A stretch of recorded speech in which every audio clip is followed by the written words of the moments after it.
The bustling streets of a large American city were a stark contrast to the quiet corner where Max had made his temporary home.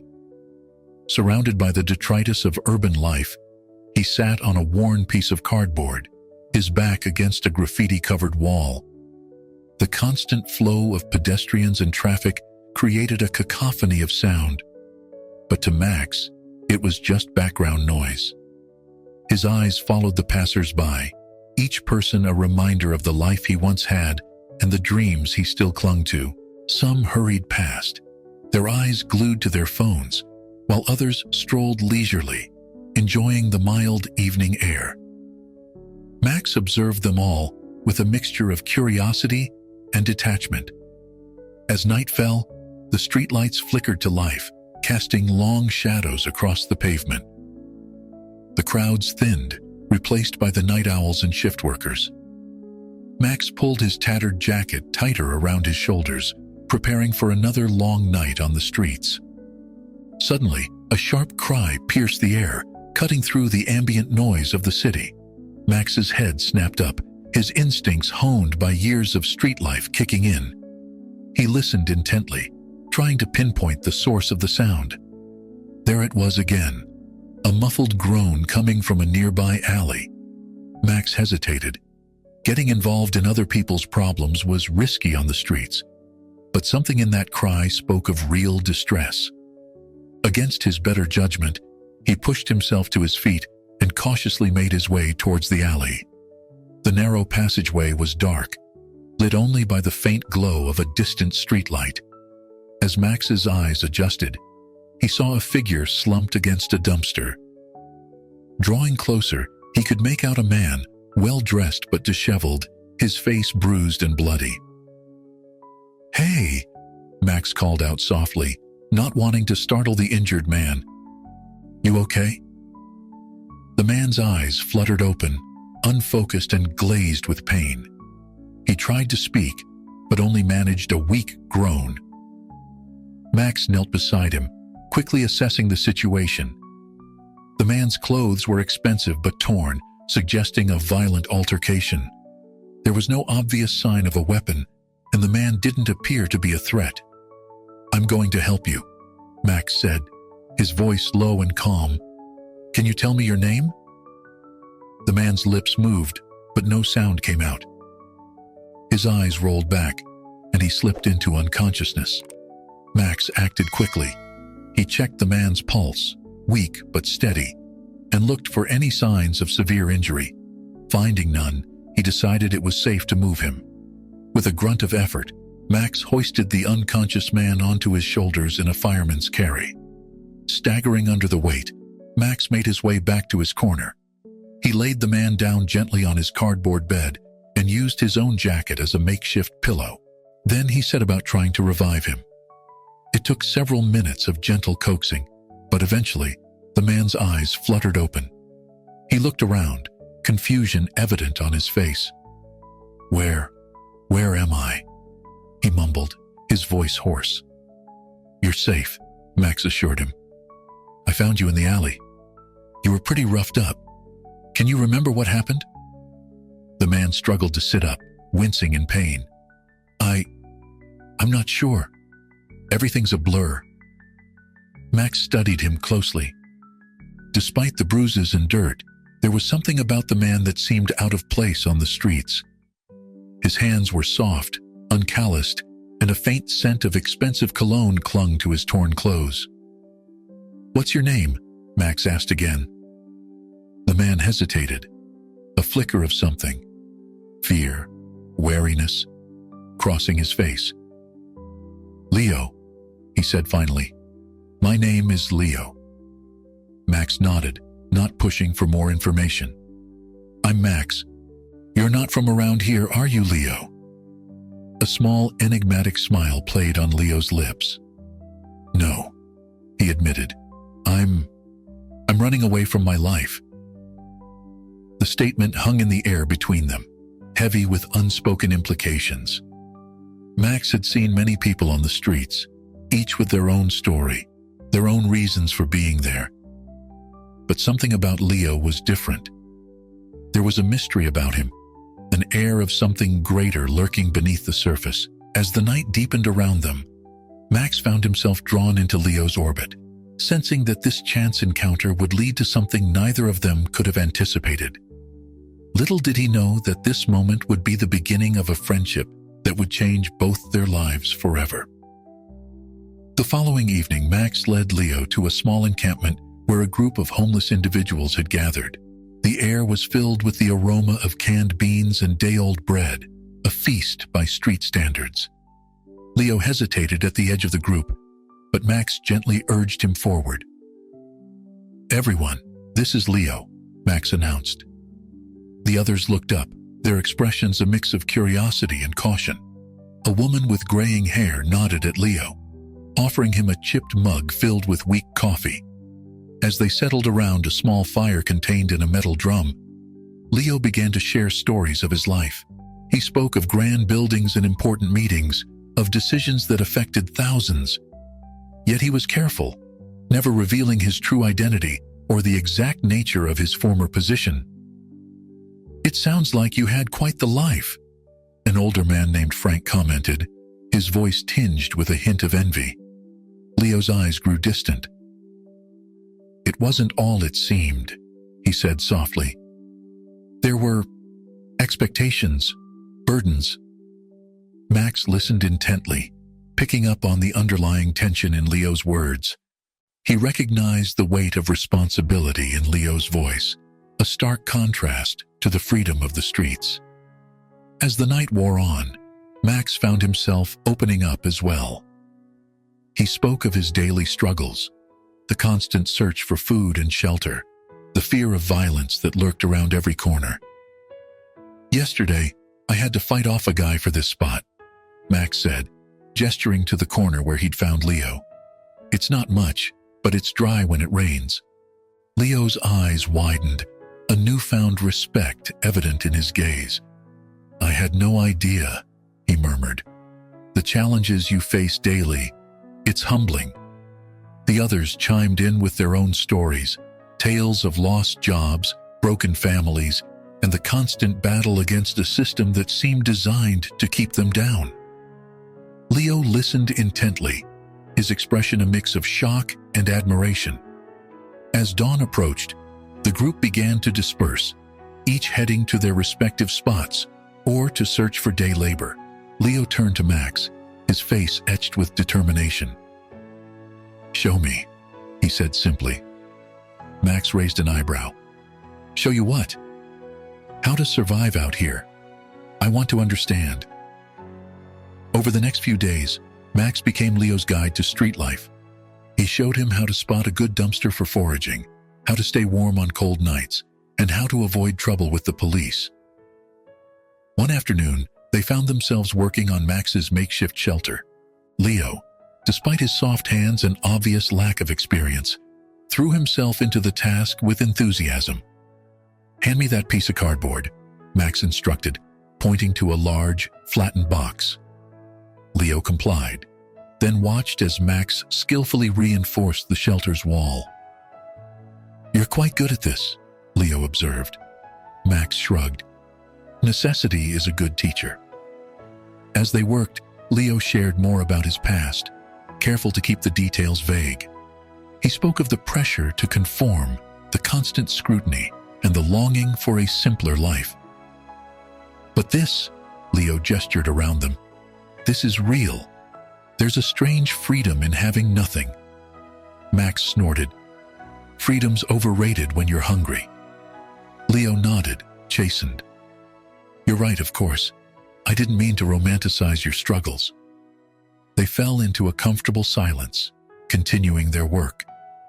As the shelter took shape, Max found himself appreciating Leo's presence. Despite their vastly different backgrounds, there was an ease to their interaction, a sense of mutual understanding. As night fell, they sat back to admire their handiwork. The shelter wasn't much, but it would provide better protection from the elements. "Thank you," Max said quietly. Leo looked surprised. "For what?" "For not judging, for trying to understand." Leo smiled, a genuine warmth in his eyes. "Thank you for showing me what real strength looks like." In that moment, something shifted between them. The initial wariness had given way to a budding friendship, built on shared experiences and mutual respect. As they sat together, watching the city lights flicker to life, both men felt a sense of contentment that had eluded them in their previous lives. Little did they know that this newfound bond would soon be tested by shadows from the past, lurking just beyond the edges of their small, shared world. In a luxurious office far from the streets where Max and Leo were forging their friendship, a man named Victor sat behind an imposing mahogany desk. His piercing eyes scanned a dossier, his expression a mix of frustration and determination. Victor was no ordinary man. As the chief advisor to Leo's royal family, he had been tasked with a critical mission: find the runaway prince and bring him back to the kingdom. The stakes were high. Leo's absence had created a power vacuum that threatened the stability of the entire realm. "Your Highness," Victor spoke into a secure phone line, "I believe I've located Prince Leopold. He appears to be living among the homeless in the city." There was a pause on the other end. "Bring him back, Victor," a stern voice commanded. "Whatever it takes." Victor's lips curled into a thin smile. "As you wish, Your Highness." The next day, Victor arrived in the city. He shed his expensive suit for nondescript, worn clothing. His usually perfectly coiffed hair was mussed, and he had grown a few days' stubble. To any casual observer, he looked like just another down-on-his-luck individual. He made his way to the shelter where Leo had been spotted. Victor's keen eyes scanned the crowd, searching for any sign of the prince. He settled into a corner, feigning sleep while keeping watch. It didn't take long before he spotted Leo, accompanied by a scruffy-looking man he didn't recognize. Victor's eyes narrowed as he watched their easy interaction. This homeless man could complicate things. Over the next few days, Victor became a fixture at the shelter. He kept to himself, rebuffing any attempts at conversation. His focus remained solely on Leo and his new friend. One evening, as Leo and Max shared a meager meal, Max felt the hairs on the back of his neck stand up. He glanced around, his street-honed instincts on high alert. "Leo," Max whispered, "don't look now, but I think we're being watched." Leo tensed, his hand freezing halfway to his mouth. "Are you sure?" Max nodded slightly. "Guy in the corner, been here for days, never talks to anyone, but his eyes follow us everywhere." Leo risked a quick glance in the direction Max indicated. His face paled as he caught sight of the observer. "It can't be," he muttered. "You know him?" Max asked, surprised. Leo shook his head, forcing a smile. No, just reminded me of someone for a moment. I'm sure it's nothing." But Max wasn't convinced. He'd survived on the streets long enough to trust his instincts, and right now, they were screaming danger. "We should move," Max suggested. "Find a new spot for a while." Leo hesitated. He'd grown comfortable here, had started to feel like he belonged. The thought of running again filled him with dread. "Let's wait," he said finally. "See if anything happens. Maybe we're just being paranoid." Max frowned but nodded. He respected Leo's decision, but he wouldn't let his guard down. As the days passed, the tension grew. Max noticed more unfamiliar faces at the shelter, men who didn't quite fit in despite their ragged appearance. They never approached Leo directly, but their presence was a constant, unspoken threat. Leo, for his part, tried to maintain an air of normalcy. But Max could see the strain in his friend's eyes, the way he startled at sudden noises or movement. One night, as they huddled in Max's improved shelter, Leo finally broke down. "I'm sorry," he whispered, his voice cracking. "I never meant to bring this danger to you or the others." Max placed a comforting hand on Leo's shoulder. "Hey, we're friends now. Whatever you're mixed up in, we'll face it together." Leo looked at Max, his eyes filled with a mix of gratitude and fear. "You don't understand. These people, they're dangerous.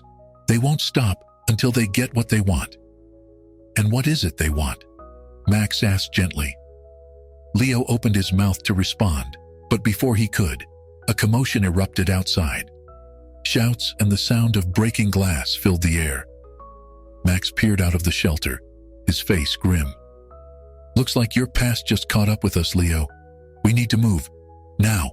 As they slipped out into the chaotic night, Leo knew that his time hiding from reality had come to an end. The life he'd built with Max and the others was about to collide violently with the world he'd left behind, and he had no idea how to protect the people who had become his new family. In the wake of the disturbance, Max and Leo found themselves huddled in a new location, an abandoned warehouse on the outskirts of the city. The space was vast and echoing, but it offered a temporary refuge from the dangers that had infiltrated their previous shelter. As dawn broke, more familiar faces from the streets began to trickle in. Word had spread quickly about the upheaval at the shelter, and those who had formed bonds with Max and Leo over the past weeks sought them out for safety and guidance. Among the newcomers were Frank, the older man who had first welcomed Leo to the group, and Sarah, a young woman who had recently lost her job and home. They brought with them others who had been displaced, each carrying whatever meager possessions they could grab in their hasty departure. Max took charge of the situation, his years of street survival kicking into high gear. He organized the group, assigning tasks and setting up a makeshift living area within the cavernous warehouse. "We need to stick together," Max addressed the group, his voice echoing in the large space. "Whatever's happening, we're stronger as a unit."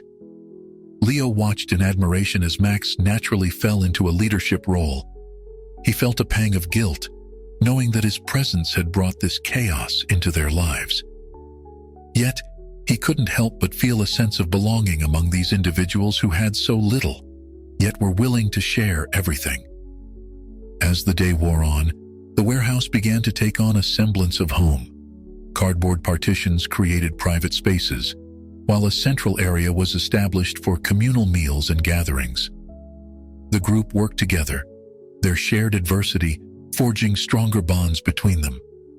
During a lull in the activity, Frank approached Leo. "You want to tell us what's really going on, son?" he asked, his weathered face etched with concern. Leo hesitated, looking around at the people who had come to mean so much to him. He knew he owed them the truth, but fear held him back. "It's complicated," he began. Sarah joined them, her young face serious. "We're all running from something," she said softly. "But now, we're in this together." Their words struck a chord in Leo. He realized that despite their different backgrounds, everyone here had a story, a past they were trying to overcome or escape. That evening, as the group gathered around a small fire they'd built in an old oil drum, Leo made a decision. He stood up, drawing all eyes to him. "I owe you all an explanation," he began, his voice steady despite his inner turmoil. "The truth is, I'm not who you think I am." As Leo spoke, revealing his true identity as a prince who had fled his responsibilities, the group listened in stunned silence. He told them about the oppressive expectations, the lack of personal freedom, and his desperate desire to experience life beyond the palace walls. When he finished, there was a long moment of silence. Then, to Leo's surprise, Frank started to laugh. "Well, I'll be damned," the older man chuckled. "We've got ourselves a real-life Prince Charming." The tension broke, and soon others were sharing their own stories. Sarah spoke of the corporate job that had consumed her life until she lost everything. Another man, Tom, talked about his struggles with addiction that had led him to the streets. As the night wore on, a remarkable thing happened. Instead of rejecting Leo for his deception, the group embraced him. They saw in his story echoes of their own struggles against a system that often seemed rigged against them. Max, who had been quiet throughout the revelations, finally spoke up.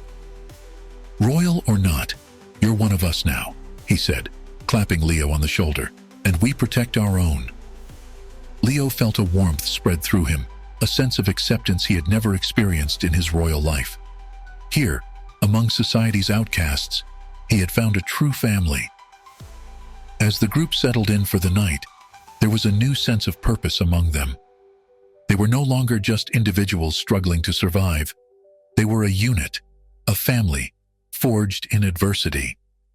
Leo lay awake, listening to the soft breathing of those around him. He realized that in running from his old life, he had found something far more precious than any crown or title. He had found people who accepted him for who he was, not what he represented. But as he drifted off to sleep, a nagging worry persisted. The danger that had followed him still lurked outside their temporary haven. Leo knew that sooner or later, he would have to face his past to protect his new family. The question was, would he be strong enough to do it? As days turned into weeks, the warehouse community settled into a rhythm. Max's leadership and street smarts helped them establish a semblance of stability. They found ways to secure food, created a watch system for safety, and even started a small garden in a sunny corner of the warehouse using discarded containers. Leo threw himself into this new life with enthusiasm. He learned to forage, to repair clothes, and to navigate the complex social dynamics of street life. For the first time, he felt useful, needed, and free from the suffocating expectations of his royal upbringing. However, as Leo became more integrated into this new world, Max found himself grappling with unexpected emotions. One evening, as he sat alone on the warehouse roof, watching the city lights flicker in the distance, Sarah joined him. "Credit for your thoughts?" she asked, settling beside him. Max sighed, running a hand through his unkempt hair. "I don't know, Sarah. Something feels off. Is it about Leo?" Max nodded slowly. "Partly, it's just, I've spent years surviving out here, you know? Always looking for the next meal, the next safe place to sleep. And now you're starting to want something more?" Sarah finished for him.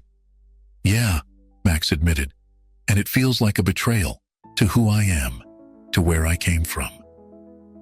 Sarah placed a comforting hand on his arm. "Wanting a better life isn't a betrayal, Max. It's human." Meanwhile, Leo was facing his own internal struggle. As he lay on his makeshift bed, staring at the warehouse ceiling, the weight of his responsibilities pressed down on him. He thought of his family, his kingdom, the people who depended on him. Had his pursuit of personal freedom been selfish? The next morning, tensions came to a head. Max, still wrestling with his conflicting desires, snapped at Leo over a minor issue with the food distribution. "Just because you're used to having everything handed to you doesn't mean the rest of us are," Max shouted, his frustration boiling over. Leo recoiled as if he'd been slapped. "That's not fair, Max. I've been working just as hard as everyone else." "Yeah? And how long before you decide to run back to your castle in fancy clothes? This isn't a game, Leo. This is our life." The warehouse fell silent, everyone watching the confrontation unfold. Leo's face flushed with anger and hurt. "You think I don't know that?" Leo shot back. "You think it's easy for me, knowing that every day I stay here, I'm neglecting my duties back home, that people could be suffering because I chose to run away?" Max's anger deflated slightly, replaced by confusion. "Then why stay? Why not go back?" Leo's voice softened. "Because for the first time in my life, I feel like I'm making my own choices. Like I'm living, not just existing." He looked around at the group. "You've all become my family. The thought of leaving, it terrifies me." The honesty in Leo's words struck a chord with Max. He realized that, while he was afraid of wanting more, Leo was afraid of losing what he'd found here. Frank stepped between them, his calm presence diffusing the tension. "Seems to me you're both scared of the same thing," he said wisely. "Change." The truth of Frank's words sank in. Max and Leo looked at each other, the anger fading from their eyes. "I'm sorry," Max said quietly. "I guess I'm not used to having something to lose." Leo nodded. "And I'm not used to having something I'm afraid to lose." As the group dispersed, returning to their daily tasks, Max and Leo found themselves alone. "You know," Max said, breaking the awkward silence, "wanting a better life doesn't make you a traitor to where you came from. Someone smart told me that recently." Leo smiled weakly. "And staying here doesn't mean you're abandoning your responsibilities," he replied. "It just means you're finding new ones." They stood in companionable silence for a moment, both understanding that their friendship had just weathered its first real test. "So," Max said finally, "what do we do now?" Leo's expression turned serious. "We figure out a way to merge our two worlds, because I can't keep hiding from my past, and you can't keep denying your future." As they rejoined the others, both men felt a shift in their perspectives. Their internal conflicts weren't resolved, but they had taken the first step towards reconciling their past selves with their present reality. Little did they know that external forces were about to test their newfound understanding in ways they couldn't imagine. As the warehouse community settled into their new routine, Victor intensified his efforts to locate Leo. His network of informants had grown, and he had eyes and ears throughout the city's homeless population. It was only a matter of time before someone would slip up and reveal Leo's whereabouts. One afternoon, as Leo was helping with the community garden, a newcomer arrived at the warehouse. The man, disheveled and seemingly harmless, approached Frank, asking for shelter. Frank, always compassionate, welcomed him in without suspicion. The newcomer, who called himself John, integrated quickly into the group. He was helpful, friendly, and seemed genuinely grateful for the community's acceptance. However, his eyes would often linger on Leo, studying him when he thought no one was looking. A few days after John's arrival, Max noticed something odd. He overheard John speaking quietly into a cell phone, a luxury most of their community members couldn't afford. Max's street-honed instincts kicked into high alert. That evening, Max pulled Leo aside. "We need to talk," he said in a low voice. "I think we might have a problem." Leo listened intently as Max shared his suspicions about John. His face grew pale as the implications sank in. "If they've found me," Leo whispered, "everyone here is in danger." "We need to move," Max said firmly. "Tonight." But before they could put their plan into action, a commotion erupted outside the warehouse. The sound of vehicles screeching to a halt and shouted orders filled the air. "Everyone stay calm," Max called out, taking charge of the situation. "We've drilled for this. You know what to do." The community sprang into action, grabbing pre-packed bags and heading for their designated escape routes. Years of living on the edge had prepared them for quick getaways. Leo, however, felt rooted to the spot.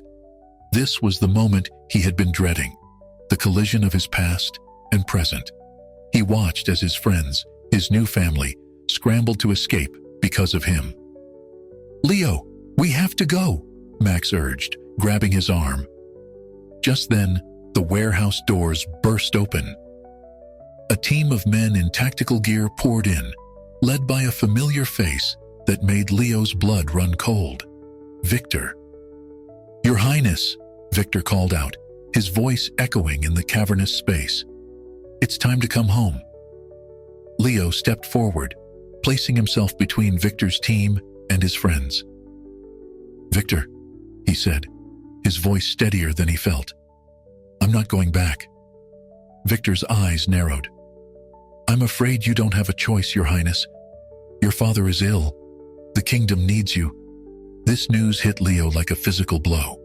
He had been so focused on his newfound freedom that he hadn't considered the consequences of his absence back home.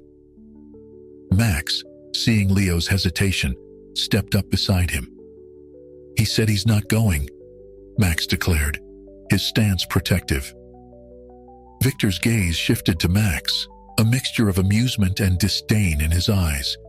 "And who might you be? The prince's new bodyguard?" "I'm his friend," Max replied firmly. "Something I doubt you'd understand." The tension in the warehouse was palpable. Leo's mind raced, trying to find a way out of this situation that wouldn't endanger his friends. Suddenly, a scuffle broke out near the back of the warehouse. Sarah had managed to overpower one of Victor's men, creating a momentary distraction. "Run!" she shouted. In the chaos that ensued, Max grabbed Leo's arm and pulled him towards one of the escape routes.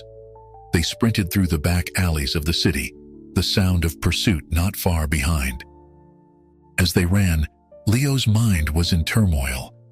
The news of his father's illness weighed heavily on him, but the thought of leaving his new family behind was equally distressing. They finally lost their pursuers in a maze of abandoned buildings. Panting and exhausted, they took shelter in a dilapidated structure. "What now?" Max asked, peering out a broken window for any sign of Victor's men. Leo slumped against the wall, the weight of his decisions crashing down on him. "I don't know," he admitted. "I can't keep running, but I can't go back to that life either." Max turned to his friend, his expression serious. "Whatever you decide, you're not alone in this. We're in it together." As the sound of sirens filled the air, Leo realized that his time for indecision was over. He needed to face his past head-on, not just for his own sake, but for the safety of the people who had become his true family. "We need a plan," Leo said, a new determination in his voice. "And I think I know where to start." As night fell over the city, Leo and Max began to formulate a strategy that would confront Victor and the expectations of Leo's royal life while protecting their homeless community. The threat had arrived, but it had also galvanized their resolve. The real battle was just beginning. In the days following their narrow escape, Leo and Max moved cautiously through the city's shadows, always watching for Victor's men. They managed to make contact with some of their scattered community members, establishing a makeshift network of lookouts and safe houses. One evening, as they huddled in an abandoned subway station, Sarah arrived with news. "I've been doing some digging," she said, her voice low and urgent. "There's more to this than just bringing you home, Leo." Leo leaned forward, his brow furrowed. "What do you mean?" Sarah pulled out a crumpled newspaper. "Your father's illness? It's not natural. There are whispers of foul play in the palace." Max snatched the paper, scanning the article. "It says the king fell ill suddenly, with no prior health issues. That does seem suspicious." Leo's mind raced. Could Victor be behind this?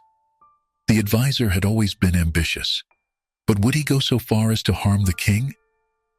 "We need more information," Leo said firmly. "We can't accuse Victor without proof." Frank, who had been quietly listening, spoke up. "I might be able to help with that.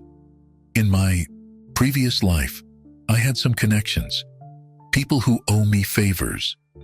The group looked at Frank with newfound respect and curiosity. The old man had never spoken much about his past, but now it seemed he had hidden depths. Over the next few days, their homeless network sprang into action. Frank's mysterious contacts provided them with bits and pieces of information, slowly painting a picture of corruption and deceit within the palace walls. They learned that Victor had been secretly meeting with foreign investors, promising them access to the kingdom's resources in exchange for support. The king's progressive policies had been a roadblock to Victor's plans, and Leo's disappearance had provided the perfect opportunity to seize power. As the conspiracy unfolded, Leo felt a mix of anger and guilt.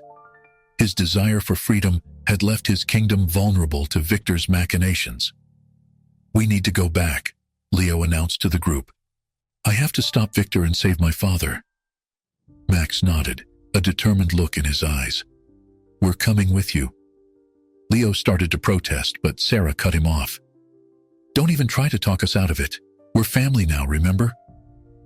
The sentiment warmed Leo's heart, but it also filled him with worry. It's dangerous. Victor won't hesitate to harm you if he feels threatened. Kid, Frank said with a wry smile, danger is our middle name. Besides, you're going to need all the help you can get to expose this conspiracy. And so, the unlikely group of homeless individuals began to plan their infiltration of the palace. Each brought their unique skills to the table. Max's street smarts and leadership, Sarah's research abilities, Frank's mysterious connections, and others with various talents honed by years of survival on the streets. Leo, for his part, provided insider knowledge of the palace layout and security protocols. As they planned, he found himself in awe of his friend's resourcefulness and dedication. You know, he said during a lull in their planning, in the palace, I was surrounded by advisors and guards, but I never felt as supported as I do right now. Max clapped him on the shoulder. That's because we're not here because of your title. We're here because of you, Leo. As their plan took shape, they faced a critical decision. They needed to get a message to those still loyal to the king, warning them of Victor's treachery. But how to do it without alerting Victor? It was Tom, a former IT specialist who had fallen on hard times, who provided the solution. We can use the palace's own security system against them, he explained. If I can get close enough, I can hack into their network and send a secure message to the king's personal guard. The plan was risky, but it was their best shot at exposing Victor before he could consolidate his power. As the day of their operation approached, Leo found himself reflecting on the journey that had brought him to this point. He had left the palace seeking freedom and had found instead a cause worth fighting for and people worth protecting. Whatever happens, he told his friends on the eve of their mission, I want you all to know that you've shown me what true nobility looks like. It's not about titles or wealth. It's about standing up for what's right, no matter the cost. The group shared a moment of solidarity, each understanding the gravity of what they were about to undertake. They were no longer just a band of homeless individuals. They were conspirators themselves, plotting to save a kingdom. As they made their final preparations, Leo felt a mix of fear and determination. He knew that the coming confrontation would change everything, not just for him, but for his newfound family and his kingdom. The stakes couldn't be higher, but for the first time in his life, Leo felt truly ready to face his destiny. The day of reckoning arrived with a tense, electric atmosphere. Leo, Max, and their group of unlikely conspirators approached the palace under the cover of early morning darkness. They moved silently through the city, each step bringing them closer to the confrontation that would determine the fate of the kingdom. Tom, their tech expert, had managed to hack into the palace's security feed, giving them a temporary window to slip past the outer defenses. As they neared the palace walls, Leo felt a surreal mix of familiarity and alienation. This had been his home, yet now he was sneaking in like a thief. Remember the plan? Max whispered as they reached a service entrance. Tom, you're up first. Tom nodded, his hands shaking slightly as he connected his makeshift device to the security panel. For a tense moment, nothing happened. Then, with a soft beep, the door clicked open. We're in, Tom said, a note of relief in his voice. The group split up, each with their assigned tasks. Sarah and Frank headed towards the communications center, ready to broadcast the evidence of Victor's conspiracy. Max and Leo made their way to the king's chambers, determined to ensure the monarch's safety and expose Victor's treachery. As they navigated the opulent corridors, Leo's royal upbringing proved invaluable. He guided them through secret passages and past guard posts with an ease that impressed even the street-savvy Max. You know, Max whispered as they ducked into an alcove to avoid a patrol, you'd make a pretty good street rat yourself. Leo grinned despite the tension. High praise indeed. Their light moment was short-lived. As they rounded a corner near the king's chambers, they came face to face with Victor, flanked by 2 armed guards. "Your Highness," Victor said, his voice dripping with false concern, "how kind of you to finally return home. Your father will be so relieved." Leo stepped forward, his posture straight and regal. "Save it, Victor. We know what you've done. It's over."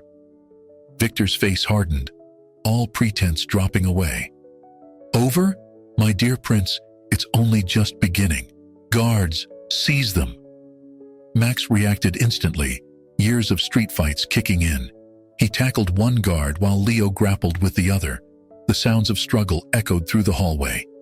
"Leo, go!" Max shouted, pinning his opponent. "Find your father." Leo hesitated for a split second, torn between helping his friend and completing their mission. But Max's determined nod spurred him into action. He sprinted down the corridor, Victor in close pursuit. Leo burst into his father's chambers, his heart pounding. The king lay in bed, pale and weak, but his eyes widened in recognition. "Leopold?" the king whispered, his voice frail. Before Leo could respond, Victor entered, his face contorted with rage. "Step away from the king, your highness. You've meddled in affairs beyond your understanding." "No, Victor," Leo said, standing protectively in front of his father's bed. "It's you who doesn't understand. Did you really think you could get away with poisoning the king and selling out our kingdom?" Victor's eyes narrowed. "Poisoning? My dear boy, I've been caring for your father in your absence. These are serious accusations." Just then, Sarah's voice echoed through the palace's communication system. "Attention all royal staff and guards. We have evidence of Advisor Victor's conspiracy against the crown. The king has been slowly poisoned, and plans have been made to sell the kingdom's resources to foreign interests." Victor's face paled as his schemes were laid bare for all to hear. He lunged towards Leo, desperation in his eyes. "You fool! You've ruined everything." But Leo was ready.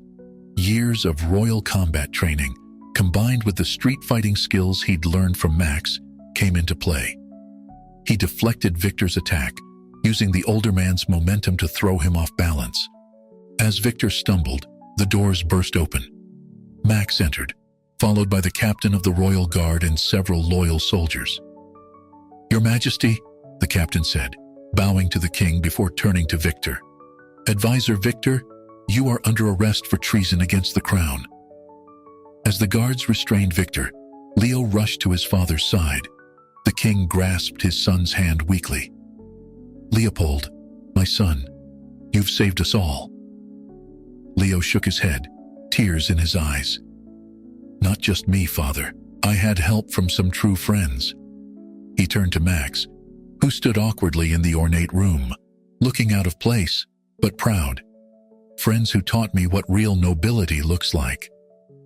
As the palace bustled with activity, doctors rushing to treat the king, guards securing Victor, and officials scrambling to understand the situation, Leo felt a profound sense of change.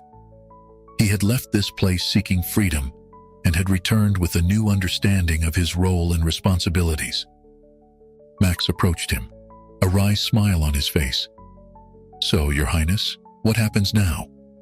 Leo looked at his friend, then at his father, and finally out the window to the city beyond. "Now," he said, a determined glint in his eye, "we bridge 2 worlds. It's time for some real changes in this kingdom." The confrontation was over, but Leo knew that the real challenge was just beginning. He had a kingdom to heal, a father to nurse back to health, and a promise to keep to the friends who had become his true family. The future was uncertain, but for the first time, Leo felt ready to face it head-on. In the days following Victor's arrest, the palace was a whirlwind of activity. As the king recovered under the care of the royal physicians, Leo found himself thrust into a leadership role he had once fled from. But this time, things were different. Leo insisted that Max, Sarah, Frank, and the others from their homeless community be given quarters in the palace. At first, the royal staff was aghast at the idea of street dwellers in the opulent halls, but Leo stood firm. "These people," he declared at a hastily assembled court meeting, "showed more loyalty and courage than many who were born to privilege. They are to be treated with the utmost respect." As the king regained his strength, Leo worked tirelessly to implement changes. He used his newfound understanding of life on the streets to push for reforms that would address poverty and homelessness in the kingdom. Max, initially uncomfortable in the lavish surroundings, proved to be an invaluable advisor. His street smarts and leadership skills, honed in the harsh world of survival, brought a fresh perspective to court discussions. "Your Highness," one pompous nobleman protested during a heated debate, "surely you can't be serious about allocating royal funds for homeless shelters and job training programs?"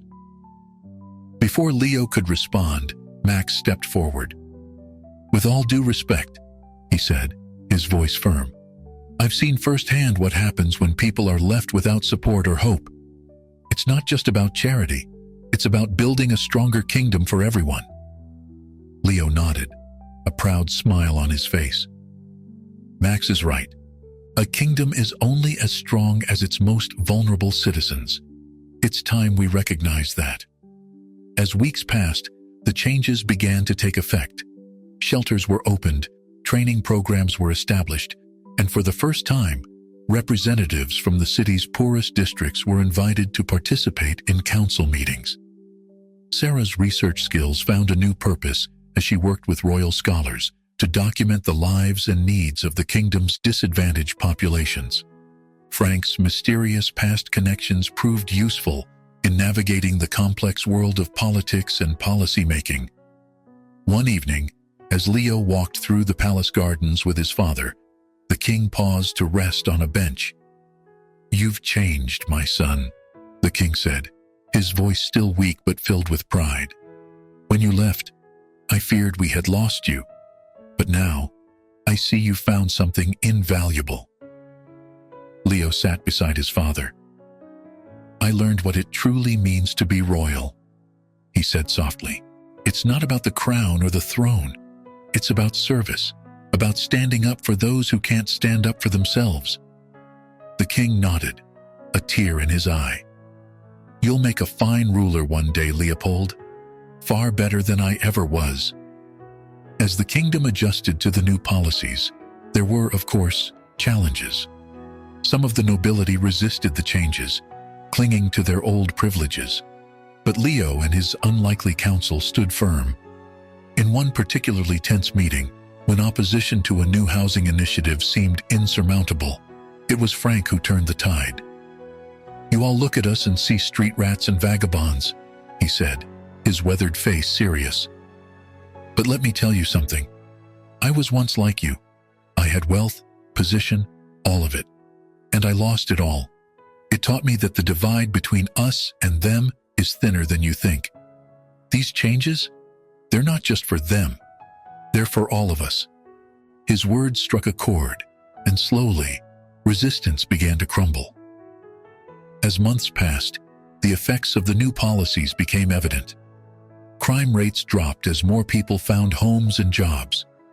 The economy flourished as a new workforce emerged, eager to contribute to society. Leo, walking through the city streets that he had once fled to, now saw hope where there had been despair. Street corners that had once been havens for the homeless now boasted small businesses and community centers. Returning to the palace, Leo found Max in the throne room, staring at the ornate seat of power. "Quite a change from our warehouse, huh?" Leo said, coming to stand beside his friend. Max nodded, a wry smile on his face. "You know, when we first met, I thought you were just some soft rich kid playing at being poor. Never imagined you'd end up changing an entire kingdom." Leo placed a hand on Max's shoulder. "We changed it, Max. All of us. You taught me what true strength looks like, what real loyalty means." As they stood there, the grand trappings of royalty around them, Both men understood that the true measure of nobility had nothing to do with crowns or castles. It was about the courage to fight for what's right, the compassion to help those in need, and the wisdom to see the value in every person, regardless of their circumstances. The kingdom was transforming, becoming a place where true royalty was measured not by birth or wealth, but by the content of one's character and the impact of one's actions. And at the heart of this transformation were an unlikely prince and his even more unlikely court, proving that sometimes the most regal souls are found in the most unexpected places. As the kingdom flourished under the new policies, Leo found himself at a crossroads. The time was approaching for him to fully assume his role as the future king. However, the memories of his time on the streets and the freedom he had experienced tugged at his heart. One evening, as Leo sat in his study poring over new legislation, Max entered, a concerned look on his face. "Leo, we need to talk," Max said, his voice uncharacteristically serious. Leo looked up, noting the tension in his friend's posture. "What's wrong, Max?" Max took a deep breath. "I've been doing some thinking about my past, about who I really am." He paused, seeming to gather his courage. "Leo, I'm not who you think I am either." Leo's brow furrowed in confusion. "What do you mean?"